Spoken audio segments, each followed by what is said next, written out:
اس کی محبت کا حکم خود خالق کائنات اللہ رب العزت نے عطا فرمایا،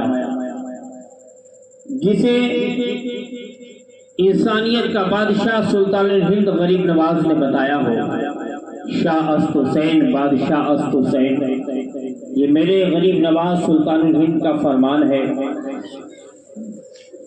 سیدنا امام حسن حسین کی گویا کی محبت اگر ہمارے آپ کے دلوں میں ہے تو یہ ہمارے آپ کے لیے خوش نصیبی ہے۔ ایک آیت کریمہ میں نے قرآن پاک کی تلاوت کی، پروردگار عالم نے اس آیت کریمہ میں انہی حضرات کا ذکر فرمایا۔ اللہ تعالیٰ نے سادات کرام کا، اہل بیت اطہار کا ذکر اس آیت کریمہ میں فرمایا، اور رب تعالیٰ نے اپنے نبی سے، اپنے رسول سے، ہمارے آقا سے ارشاد فرمایا، قُلْ لَا أَسْأَلُكُمْ عَلَيْهِ أَجْرًا، اے میرے حبیب، میرے رسول، اپنی امت سے کہہ دیجئے، اپنی امت کو بتا دیجئے کہ امتیوں سے اللہ کے رسول کو کچھ نہیں چاہیے۔ یعنی یہ مراد جو نیک عمل کرتے ہیں، کوئی نیکی کرتے ہیں، کوئی اچھا کام کرتے ہیں، تو یہ ہم اور آپ اللہ کے نبی کے لیے نہیں بلکہ اپنے لیے کرتے ہیں کہ اللہ تعالیٰ ہم اور آپ کو اس کا اجر و صلہ عطا فرماتا، اس کا انعام اللہ رب العزت عطا فرماتا۔ تو اللہ فرماتا اپنے نبی سے، میرے نبی آپ اپنی امت سے کہہ دیجئے کہ ہمیں تم سے کچھ نہیں چاہیے۔ اگر امتی اپنے رسول کا کسی طرح سے کوئی احسان چکانا چاہے اور نبی نے جو کلمہ دیا اس پہ شکر ادا کرنا چاہے، تو اللہ نے فرمایا میرے رسول اپنی امت کو یہ پیغام دے دو کہ اس کے بدلے میں تمہاری امت تمہاری اہل بیت سے، حسین کے خاندان سے محبت کرنے والی بن جائے۔ اِلَّا الْمُوَدَّةَ فِي الْقُرْبَى، قرآن فرماتا ہے کہ اے نبی آپ کہہ دیجیے کچھ نہیں چاہیے سوائے اس کے کہ میرے اہل بیت سے تم محبت کرو، حسین کے خاندان سے، پریوار سے محبت کرو۔ یہ اللہ رب العزت نے ہم اور آپ کو حکم دیا اپنے نبی کے ذریعے۔ ذرا اندازہ لگائیے کس نبی کے ذریعے حکم ملا؟ جس نبی کے ذریعے آپ کو قرآن ملا، جس نبی کے ذریعے اسلام ملا، جس نبی کے ذریعے نماز ملی، روزے، حج، زکوٰۃ، تمام نیک عمل جس نبی کے صدقے میں ملے، تو اس نبی کی طلب یہ ہے کہ اے میرے امتیوں تم سے کچھ نہیں چاہیے، اگر کچھ کرنا چاہو تو میرے اہل بیت سے محبت کر لو، کیونکہ تم جب اہل بیت سے محبت کر لو گے، اہل بیت سے، حسین کے پریوار سے، حسین سے، میرے حسن کے دامن سے جب تم وابستہ رہو گے تو میدان محشر میں زمانہ تو ہمیں ڈھونڈے گا، لیکن جب ہم حسین کو سرداری دلانے کے لیے جنت میں لے کے جائیں گے تو حسین کے دامن سے جب تم وابستہ ہوگے تو دامن حسین کے ساتھ تمہارا بھی جنت میں داخلہ ہو جائے گا، تمہارا بھی بھلا ہو جائے گا، کیونکہ جب حسین کے غلاموں میں تم داخل ہو جاؤ گے اور حسین سے محبت کرنے والے ہو جاؤ گے تو اللہ کا یہ وعدہ ہے کہ میدان محشر میں ہر ایک انسان اس کے ساتھ ہوگا دنیا میں جس سے وہ محبت کرتا ہے، دنیا میں جس کی عقیدت دل میں رکھتا ہے، دنیا میں جس کی محبتوں کی چراغ دل میں جلاتا ہے، دنیا میں جو امام حسن حسین کو مانتا ہے وہ حشر میں ان کے ساتھ ہوگا، اور جب ان کے ساتھ ہوگا اسے رسول اللہ کو ڈھونڈنے کی ضرورت نہیں پڑے گی، بلکہ مصطفیٰ جان رحمت امام حسن حسین کے صدقے میں اپنے اس امتی کو تلاش کر لیں گے جو دامن حسین سے وابستہ ہوگا، جو دامن حسن سے وابستہ ہوگا۔ اسی لیے اللہ نے ایسا حکم دیا جس میں فائدہ بھی ہمارا آپ کا، کہ ہم اور آپ اللہ کے نبی نے جو کلمہ، ایمان، نماز، روزہ دیا اس کے بدلے میں اہل بیت سے، حسین والوں سے محبت کریں۔ حسین کی محبت بڑی کامیاب محبت ہے۔ سیدنا صدیق اکبر رضی اللہ تعالیٰ عنہ کے بیٹے ہیں جن کا نام حضرت عبد الرحمن، ابو بکر کے بعد دوسرے خلیفہ کا نام حضرت عمر فاروق اعظم، ہم اور آپ جانتے ہیں، جن کے جلال سے پورا عرب کانپ اٹھتا تھا، جن کے روب و دبدبہ کے بڑے ہی وسیع و عریض زمین پر حکومت قائم تھی۔ حضرت عمر فاروق اعظم کے سامنے بڑے بڑے پہلوان بھی آنے سے کتراتے تھے، وہ عمر فاروق اعظم، ان کے صاحبزادے جن کا نام حضرت عبداللہ ہے۔ حضرت عبداللہ کا بچپنا کا عالم ہے، اور ادھر امام حسین کا بچپنے کا عالم ہے۔ عمر فاروق اعظم رضی اللہ تعالیٰ عنہ وہ شہید نبی کے صحابی جن کا بلند والا مقام ہے، اللہ کے نبی نے جن کے لیے دعا کی تھی کہ مولا ایدِ الاسلام بعمرین،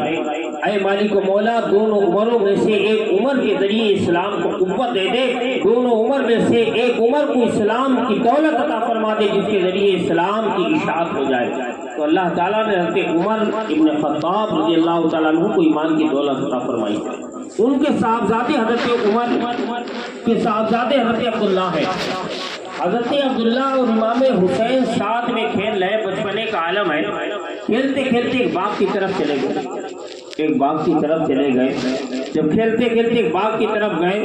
تو امام حسن، امام حسین، حضرت عبداللہ اور بھی چند بچے تھے جو دور سے دیکھ رہے تھے، لیکن امام حسین قریب میں تھے حضرت عبداللہ کے۔ حضرت عبداللہ نے کہا بچپنے کا عالم ہے کہ میں کھجور کے درخت پہ چڑھ رہا ہوں۔ کھجور کے درخت پہ وہ چڑھ گئے اور عمدہ عمدہ بہتر بہتر پکی پکی کھجوریں عبداللہ کھانے لگے۔ امام حسین کے پاس بھی کھجوریں ڈالی، وہ کھجوریں امام حسین کو پسند نہیں آئی، وہ کھجوریں زیادہ بہتر نہیں معلوم ہوئی تو امام حسین ناراض ہونے لگے۔ امام حسین بچپنے کا عالم ہے، 9 سال کی عمر کا معاملہ ہے، وہ کھجوریں پسند نہیں آئی تو حضرت عبداللہ کو ڈانٹا۔ حضرت عبداللہ جلیل القدر صحابی حضرت عمر کے بیٹے جب ڈانٹا تو حضرت عبداللہ ناراضگی کے عالم میں نیچے اترے کہ ابا جان سے شکایت کروں گا، میرے باپ عمر ہیں جن کا روب و دبدبہ بڑا روب و دبدبہ ہے، جن کے جلال سے پورا عرب کانپتا ہے، جن کے جلال کا معاملہ یہ ہے بڑے بڑے سردار اپنے سر کے تاج ان کے قدموں پہ ڈالتے ہیں اور یہ مجھے اسی بات کہتے ہیں۔ حضرت امام حسین نے اپنے انداز سے عبداللہ کو عمر کے بیٹے کو تلخ زبان میں جواب دیا، اے میرے باپ کے،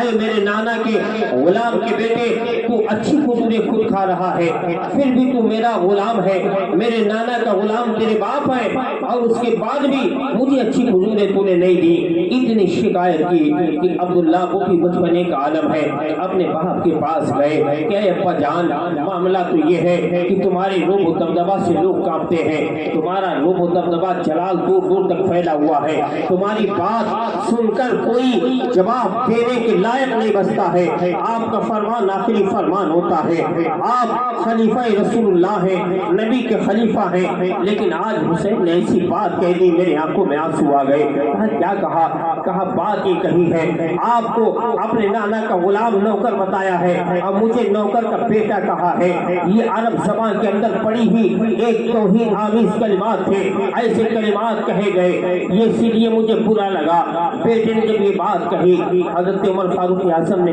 پاس بلایا، کہا بیٹے ذرا یہ بتا کیا صحیح بات یہی ہے؟ کیا یہی کہا مجھے اپنے نانا کا نوکر کہا، مجھے اپنے نانا کا نوکر کہا، تجھے نوکر کا بیٹا کہا؟ امام حسین نے یہی بات کہی۔ عبداللہ نے کہا یہی بات کہی۔ کہا اچھا کوئی بات نہیں، میرے پاس بیٹھو، فیصلہ کیا جائے گا، بلایا جائے گا حسین کو، پوچھا جائے گا ایسی کیوں بات کہی، میرے بیٹے کو دل کیوں دکھایا، بلایا جائے گا۔ حضرت عمر نے ایک صحابی کو بلایا، حضرت عمر نے اپنے سپاہی صحابی کو بلایا، کہا جاؤ بلا کے لاؤ حسین کو۔ حسین کے پاس قاصد گیا، جانے کے بعد قاصد نے کہا کہ چلو تمہیں خلیفہ رسول اللہ نے بلایا، بادشاہ وقت نے تمہیں بلایا، چلو اس دربار میں چلو۔ ایسے عالم میں کیا معاملہ ہے؟ جب مسلمانوں تاریخ بتا رہی ہے، امام حسین کے سامنے وہ قاصد گیا، میرے حسین 9 سال کی عمر میں ڈرے نہیں، جس عمر کے روب و دبدبہ سے پورا عرب کانپتا تھا، جن کا نام سن کر بڑے بڑے بادشاہ اپنے ملک سلطنت کو چھوڑ کر عمر کے قدموں پہ نچھاور کر رہے تھے، لیکن جب پیغام حسین کے پاس آیا،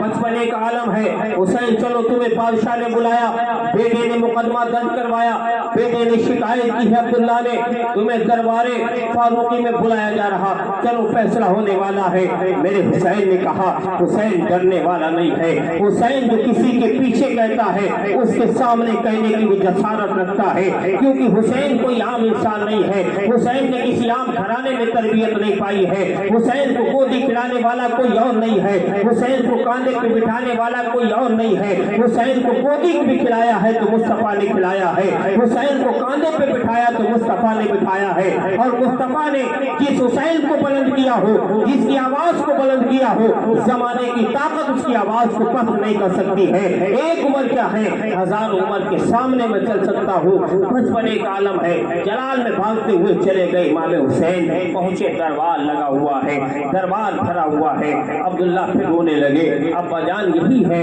انہوں نے یہ بات کہی ہے، آپ کو نوکر کہا جبکہ آپ بادشاہ ہو، توہین کی ہے۔ بیٹے کو پاس بلایا، پاس بلانے کے بعد بٹھا دیا زمین پہ، بیٹے کو اپنے بٹھایا۔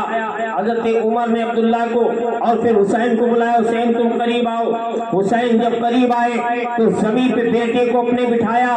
عبداللہ کو۔ حسین جب قریب آئے تو حسین کو اپنے گود میں بٹھایا، اور بٹھانے کے بعد اپنے آپ کرسی سے اتر کر زمین پہ بیٹھ گئے، اور بیٹھنے کے بعد عمر نے ارشاد فرمایا اے حسین اس کرسی پہ بیٹھ جاؤ۔ بیٹا دیکھ رہا کہ حسین کے خلاف مقدمہ درج کرایا تھا، حسین کے خلاف بلایا تھا حسین کو، لیکن معاملہ الٹا ہو رہا۔ حسین مجھے زمین پہ بٹھا دیا گیا، باپ کرسی پہ بیٹھے تھے، حسین کو گود میں لے کر کرسی پہ بٹھا دیا، خود زمین پہ بیٹھ گئے۔ اب حضرت عمر اب کہنے لگے حسین تم نے میرے بیٹے سے کیا کہا؟ میرا بیٹا روتا ہوا آیا، بتاؤ حسین تم نے کیا بات کہی؟ حسین نے کہا میں علی کا لال ہوں، فاطمہ کا دلارا ہوں، میں نے فاطمہ کا دودھ پیا ہے، میری رگوں میں علی شیر خدا کا خون دوڑ رہا ہے، رسول اللہ نے میری تربیت کی ہے۔ میں نے جو تمہارے پیچھے کہا عمر وہ تمہارے سامنے بھی کہہ رہا ہوں، تم میرے نانا کے غلام ہو، میرے نانا کے نوکر ہو،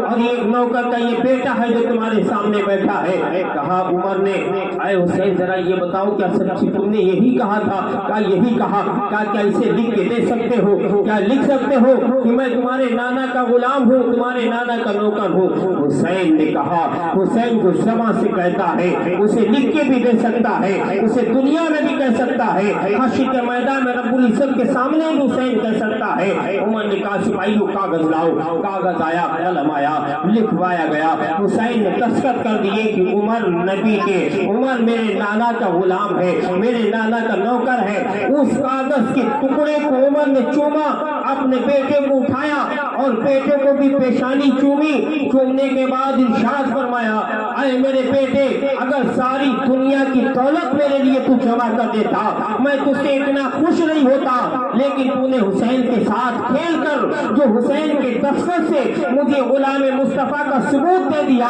کہ ہم نبی کے غلام ہیں، ہم نبی کے نوکر ہیں، حسین نے کہہ دیا تو زمانہ کہے نہ کہے اللہ کی بارگاہ میں حسین کی شہادت مقبول ہو گئی ہے اور ہم رسول اللہ کے ہاتھ سے پکے غلام ہو گئے۔ یہ امام حسین کا مقام تھا۔ وہ سند کو پرچہ لے لیا، بیٹے سے کہا بیٹے تمام دولتیں دنیا کی حکومتیں میرے پاس اگر تم دے دیتے میں اتنا خوش نہیں ہوتا جتنا تم نے ایک دستخط ایک نام حسین کا دے دیا،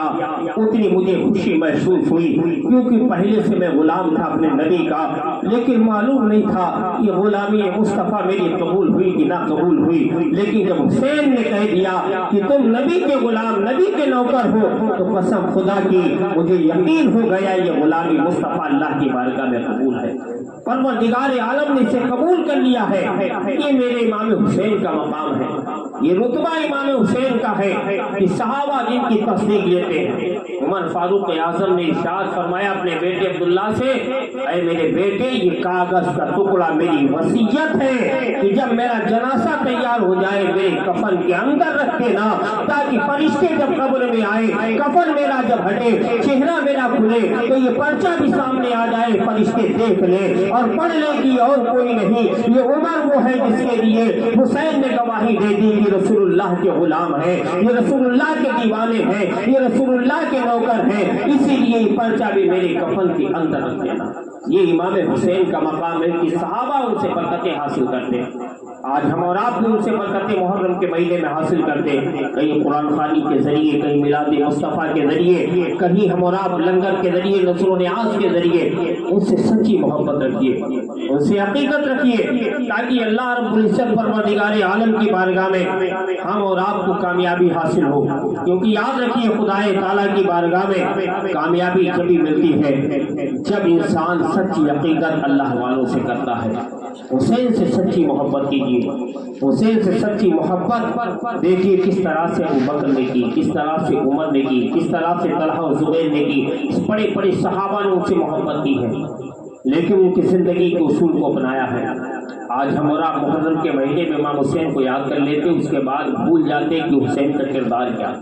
اس کے بعد بھول جاتے حسین کا عمل کیا، اس کے بعد بھول جاتے حسین کے ارشادات کیا، اس کے بعد ہمیں خبر نہیں دیتی کہ آخر حسین کے ارشادات کیا ہیں، ہمیں کن باتوں پہ عمل کرنا، یہ ہم اور آپ بھلا دیتے ہیں۔ میرے امام حسین اتنی ذیشان عظمت والے، اتنے شان و شوکت والے، لیکن پھر بھی ایک چیز ایسی تھی جس کے خاطر حسین نے اپنی عظمتوں کو قربان کر دیا، حسین نے اپنے وقار کو قربان کر دیا، اپنے جاہ و جلال کو قربان کر دیا۔ وہ چیز کیا تھی؟ وہ دین مصطفیٰ تھا، وہ نبی کا لایا ہوا دین اسلام تھا، جس کے خاطر حسین نے اپنی عظمتوں کو قربان کر دیا، مدینے کو سلام کر دیا، اپنا گھر چھوڑ دیا، اپنے عزیز و اقربا کو چھوڑ دیا، سب سے الوداع کہہ دیا، لیکن جا ملے تو دین اسلام سے جا ملے۔ اسلام کو خیر آباد نہیں کہا، اسلام سے جا ملے، اسلام کی حفاظت کے لیے، امن و چین کے لیے، اسلام کے قانون کے لیے حسین نے سب کچھ اگر قربان کر دیا صرف اسلام کو بچانے کے لیے۔ آج ہم سب کچھ کر رہے ہیں لیکن اسلام پر عمل کرنے کو تیار نہیں۔ آج ہمارے اعمال نے جو حسین نے اعمال ہمیں دیے تھے، حسین نے جو کردار دیے، وہ کردار اپنائیے مسلمانوں۔ ماں بہن خاتون جنت حسین کی ماں کا کردار اپنائے، سال میں ایک مرتبہ تو کم سے کم خاتون جنت فاطمہ زہرا کے فرامین پر، ان کے عمل پر ہماری ماں بہنیں بھی عمل کرے کہ خاتون جنت کا عمل کیا تھا، خاتون جنت کے فارمولے کیا تھے، خاتون جنت کا کس طرح سے زندگی گزارنے کا رویہ تھا۔ میرے نبی ایک مرتبہ ایک جنگ سے آئے، بہت ساری باندیاں ملی، میرے نبی مسلمانوں کو نوکرانیاں بانٹ رہے تھے، نوکر تقسیم کر رہے تھے۔ میرے نبی حضرت علی نے دیکھا کہ اللہ کے نبی نوکر تقسیم فرما رہے ہیں، باندیاں تقسیم کر رہے ہیں، لوگ جا رہے ہیں مسلمان لے کے آ رہے ہیں اپنے گھر کے لیے، کام کاج کے لیے، انہیں رکھ رہے لا رہے ہیں۔ حضرت علی نے دیکھا، علی نے کہا فاطمہ تم بھی چلی جاؤ، تمہارے ابا جان اب نوکرانیاں تقسیم کر رہے، باندیاں تقسیم ہو رہی، نوکر تقسیم ہو رہے، فاطمہ تمہارے ہاتھ میں چھالے پڑ رہے، فاطمہ بچوں کی پرورش، حسن حسین کی پرورش بھی تم کر رہی ہو، اور رات میں تنہا کام کاج بھی گھر کا نپٹاتی ہو، عالم یہ ہے کہ تمہیں سونے کا وقت نہیں ملتا،